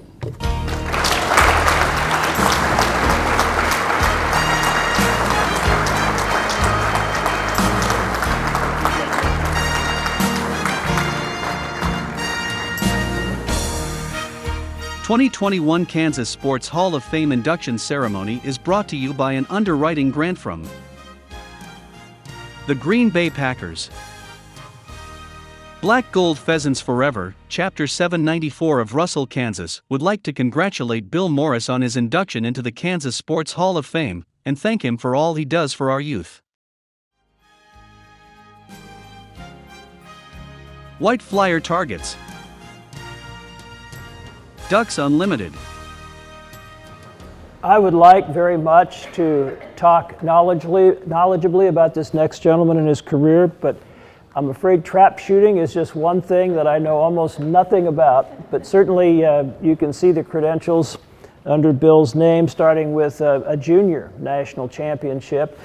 And by 1964, Bill Morris was serving in the U.S. military. He was a lieutenant stationed at Fort Benning, Georgia, and qualified for the U.S. Olympic team. And the 64 games were in Tokyo, and he was the bronze medalist by the time it was all said and done. If the article I read is correct, in fact, he finished just 4 points away from the gold medal, which was won by an Italian shooter, and is an inductee from the Kansas Trap Shooters Association Hall of Fame. And to me, this is pretty significant when you think of all the people who might have been involved in this award. The U.S. Army Marksmanship Shotgun Hall of Fame. But I've been mentioning the Olympics that our Olympians were involved in, and it struck me there was one really kind of interesting coincidence. In 1964, Bill Morris from Kansas wins a bronze medal in trap shooting, and someone else with a Kansas connection also won a gold medal. Billy Mills, who was inducted into this Hall of Fame in 1973, came out of nowhere. He was serving in the U.S. Marines, another active military member, and won the 10,000 meters in what is still considered one of the biggest upsets in the history of the Olympic Games. It is a pleasure to welcome Bill Morris to the Kansas Sports Hall of Fame.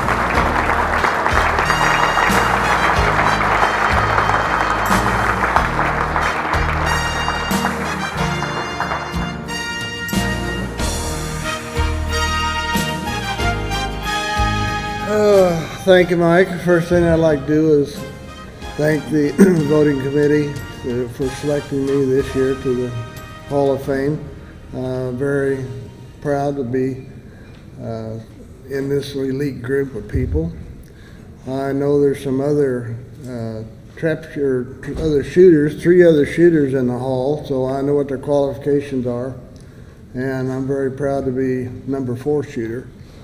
And tonight I'm kind of paying a price for having this as my sport, because unfortunately I have not been able to hear hardly anything in the previous speeches. So if I step on somebody's toes or something they said, I'm sorry, but I can't hear, but I can still talk. So I'd like to say a few things about my sport. And one of the first things I'd like to do is point out the safety of this sport. Earlier this year in June, I was reading a newspaper article about the results of the Kansas high school trap shooting championships. And in that article, they mentioned that this sport was introduced in 2004, and there had been no reported injuries since then, 17 years. And it had been now declared the safest sport in the high school sports curriculum. So we're finally getting a break on that.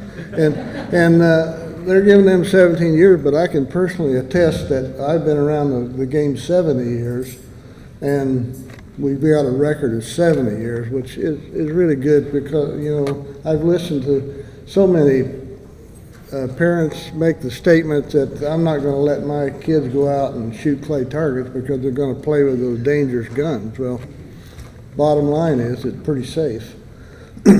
And I'd like to make a few, well, first I'd like to tell you about this sport that's really coming on, the high school trap shooting and college too.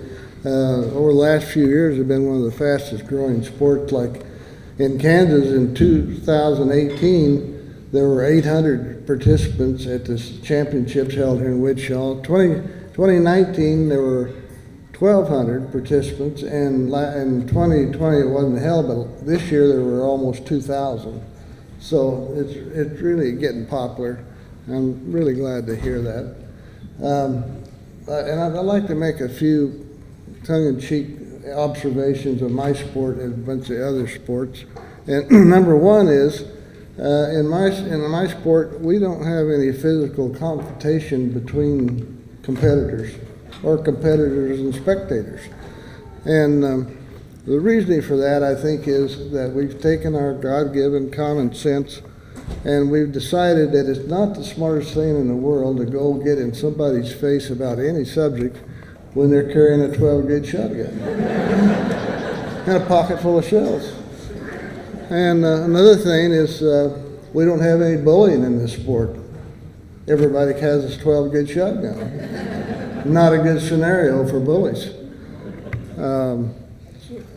Hecklers, you know, I know that some of the sports, you know, hecklers are kind of a problem, but I've never heard of or seen a heckler at a trap shoot where they are getting behind the shooters and yelling insults at them and throwing trash, and a lot of good common sense used here too, I'm telling you. And security, we're kind of thinking about going to something like these other events. We see them using the metal detectors, and we're thinking about that too, because lately there's been a few people trying to sneak into our areas with no guns. So that might help. We don't rely much on police security because we found that several hundred people walking around with shotguns kind of build their own security. Anyway, speaking of security, something for the gals that shoot this sport is that they might not get to be the best shot in the country, but pretty quick they acquire a lifelong proficiency of how to handle a 12-gauge shotgun. And that really translates well over to personal protection. They don't have to worry about being at home alone at night. And they can get in their home and be very confident that they can handle anybody trying to get into their house uninvited. Great side benefit, besides getting to hang out with a lot of good-looking guys.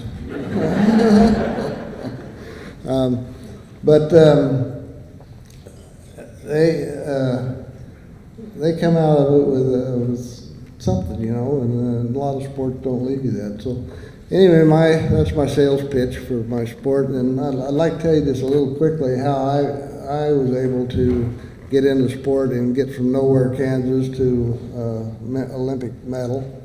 I started out like a lot of kids in Kansas with their fathers wanting to get them into the great hunting that Kansas has to offer, and I was the only child, so he started me pretty early.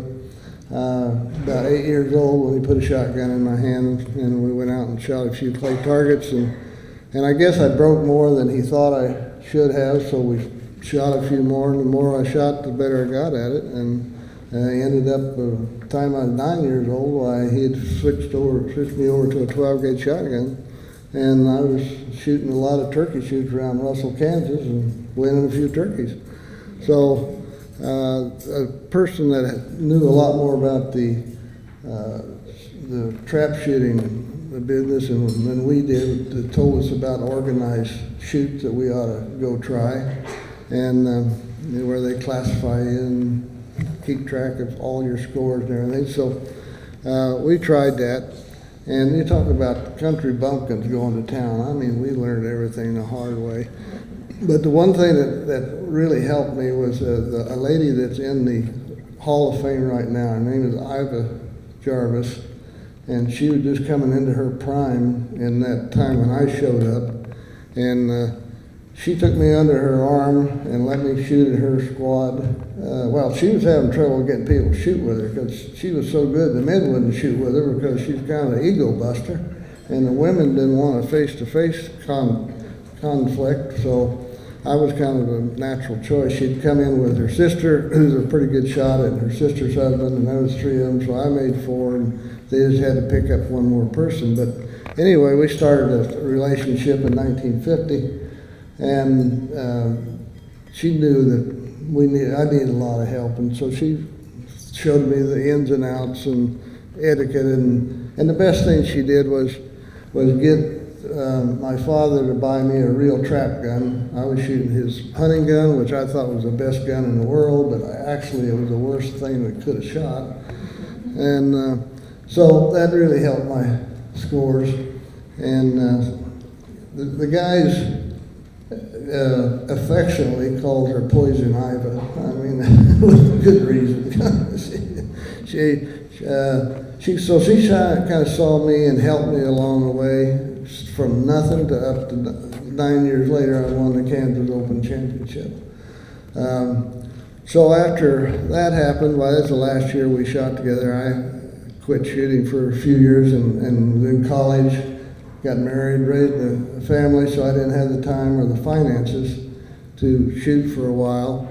And I was in the ROTC program in college, so as soon as I graduated, I was obligated to go into the Army right afterwards.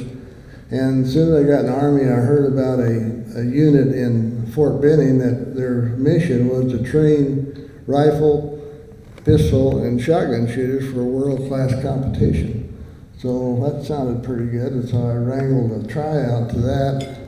And after a couple of months, why they let me stay there permanently, which was really my big break in my shooting career. As it, you know, for 2.5 years, then I got to concentrate on clay target shooting, and it's a little different in the world championships. It's not like we have in the United States. The rest of the world shoots a type of trap known as international trap or Olympic trap. Much harder game, but we didn't have anywhere in the States to even practice this thing until the Army built their range down at Fort Benning. And so I got to practice down there for a couple of years, and going 2.5 years ahead, I found myself at the Olympics in Tokyo. And I tied for second in the Olympics with 2 shooters. In the shoot-off, I beat one, lost to one, which gave me the bronze medal, but that happened to be the first medal that the USA won in 40 years in this event, because we didn't have anywhere to practice. So, and the person who had won the last medal in the Olympics is a member of this Hall of Fame named Fritz. And so anyway, I was pretty happy with the results of the Olympics, but also a little sad because I knew the last shot that I shot there, I was done with this competition. Career was over, because when I got back from the Olympics, I was discharged from the service within 2 weeks. I came back to Kansas to live, and there's no ranges around here to where I can do any practicing, so I quit when I was at my peak, but had a few regrets and don't want to whine much about it, but it's the way it is. And so I still have to thank the Army for giving me 2.5 years, a once-in-a-lifetime opportunity. And of course, I've got to thank my dad for getting me started and carrying me around to a lot of shoots in this area. And he was my only coach, and very low key, never pressure. You got to win this or you got to win that, and just go shoot your best. And if that's not good enough to win, not the end of the world. So I did get back into shooting American trap a little bit, but not near as serious as I was. And so now I'm getting too lazy and too old to go out and fight the Kansas weather, 40-mile-an-hour wind, 100-degree temperatures. So I think I'm ready to hang up my gun, and I can't think of a better time and place than to be inducted into the Kansas Hall of Fame, Sports Hall of Fame. I'm very proud of that and very honored. Thank you very much.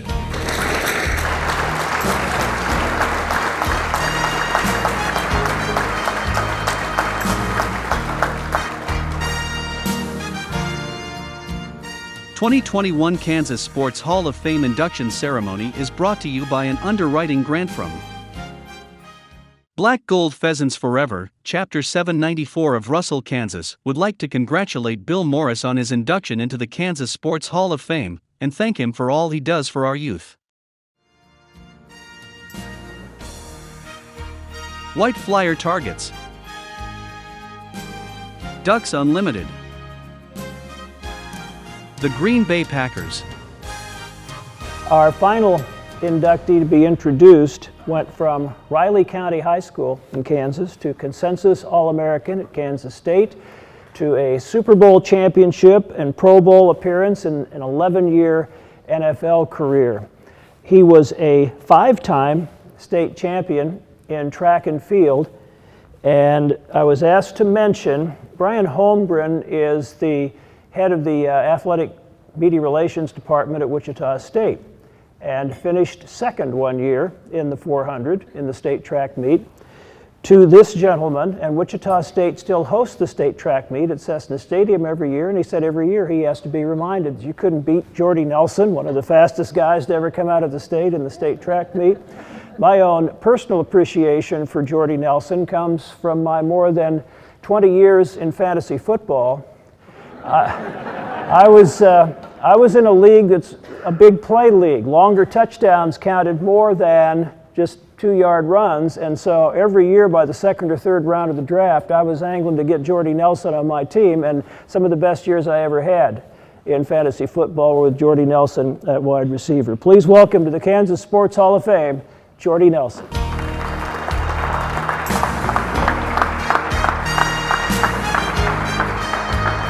Congratulations.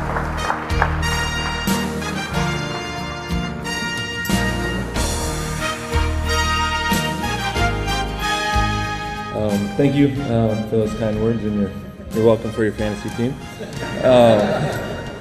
First off, of all the great things we've heard tonight, can we get a round of applause for all the kids? Because I think I have like 12 of them over here between my family, and I feel like everyone's been super quiet. So I've been pretty impressed with all that, at least on my side, because I know that's not how it normally goes, but it's been pretty good. First, thank you to the Kansas Sports Hall of Fame for this honor. Like everyone else has said, it's truly an honor to go into this Hall of Fame along with everyone else in this class. And one benefit of being the last one to speak is I can just say, they said everything for me, so I'm good, and you guys have a good night. But as I was driving down to Wichita today, trying to think of something different to say, that would be a little bit more unique, I guess, and from my experience of growing up in Kansas, the pride that I have in being from the state of Kansas. By saying that, I know the one regret of being from Kansas is people assume you went to KU, so you quickly remind them that it was not. I'm from Kansas, went to Kansas State. It's two different things. But I take a lot of pride in being from this state. If it's watching and trying to learn as much as I can from different people, if it's like learning a little bit about Steve and Susie and what they've done in their careers. Obviously, Darren and Terrence speak for themselves. Learning new things this evening from these other athletes and their cool stories, because everyone has a story, everyone's story is unique. But I catch myself all the time, if it's during the Olympics, during different sporting events, anything, whenever they show someone is from a different state or whatever, but if there's someone from Kansas, it just kind of means a little bit more to see them compete and want to watch them compete, be successful. One quick story on that is Gary Woodland, when he won, I believe it's the U.S. Open, I think it was at Pebble Beach.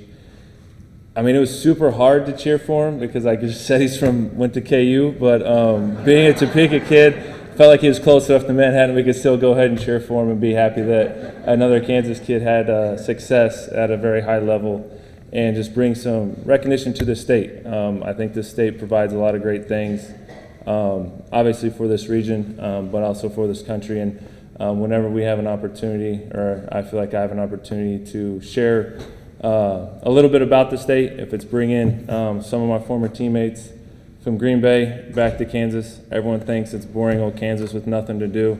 I kind of explained to them that's probably the best thing about Kansas is there's nothing to do, so you can do whatever you want to do. And by the time they left a weekend here from being on four-wheelers and screwing around on the farm, they enjoyed it, and they understand why someone like myself wants to move back to where I grew up, to be out in the country, to be back on the farm and enjoy the hometown and the area that I grew up in, and be around the family.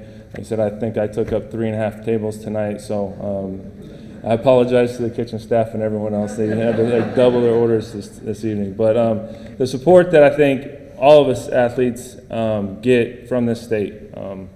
When I went to Green Bay, coming back, year in and year out for the off season and being around Manhattan or the area, there's a lot of people that come up to you and just, say how proud they are. Like I just said, like being from Kansas, proud that another Kansas kid went on and did something successful. And but to hear that, if it's from my hometown, probably I don't hear it from my hometown because they don't see me as that. They see me as just the Raleigh County kid. But if it's in Manhattan or you come down to Wichita or anywhere in the state of Kansas, they recognize that. And they always were saying there's, now they were Packer fans, except for when they play the Chiefs, but they were Packer fans and for at least 10 years. So I think again, that just goes to where I think how I was raised in a small town. You take a lot of pride in what the success that you're able to have.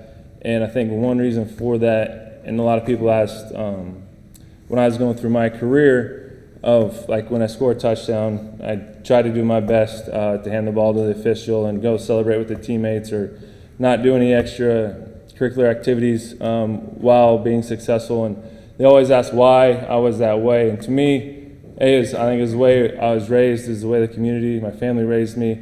But there was always so many more people that had a role in that success. I felt like if I could take that touchdown and celebrate and try to put all the limelight on me, I wasn't doing justice to all the great teachers I had, all the great coaches from middle school.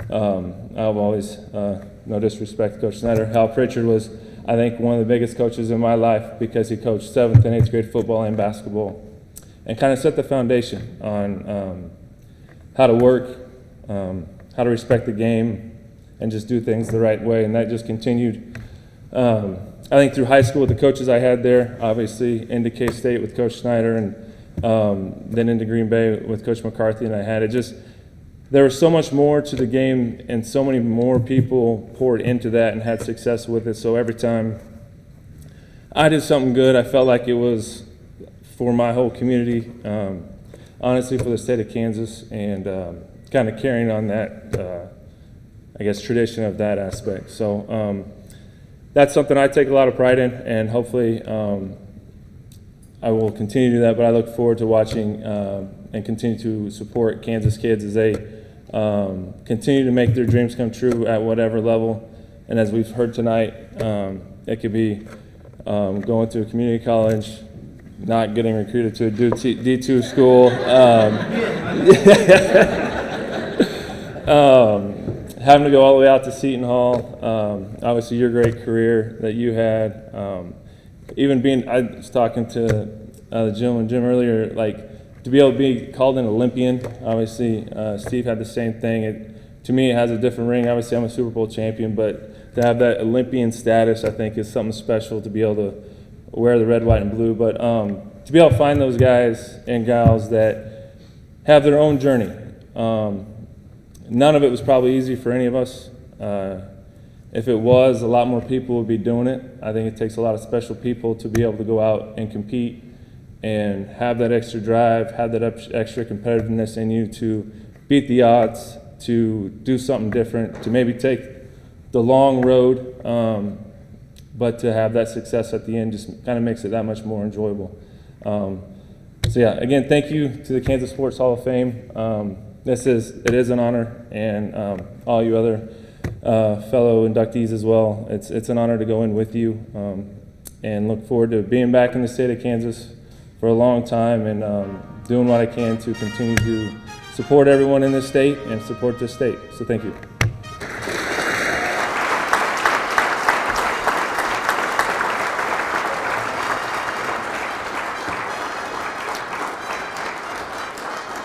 So at this time, the last official piece of business, if you will, is the reading of the charge to the inductees. To the inductees, the members of the Board of Trustees, directors, and members of the selection committee have deemed you worthy of induction to the Kansas Sports Hall of Fame. You now join 297 previously inducted members of this hallowed group. Through your participation in sports, you have brought pride and honor to yourself, your community, and the entire state of Kansas. You've gained the respect and admiration of Kansans, and your achievement both on and off the field of competition helped build our state's lasting athletic heritage. To make certain the memory of your accomplishments endures as a lasting source of inspiration for future generations, the Board of Trustees and Directors now declare you're officially inducted into the Kansas Sports Hall of Fame. Congratulations.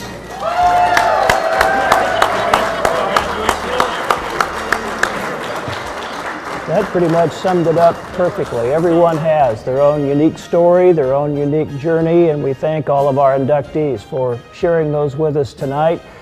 To all of those here, family, friends, coaches, people that have supported them through the years, I know it's a proud night for all of you as well. And for those of us who are sports fans, It is such a great honor to hear these stories, be around these people, and have had the opportunity to watch them and those that came before them and those that will follow continue to bring honor to the state of Kansas. So thank you all for being here, and have a great night.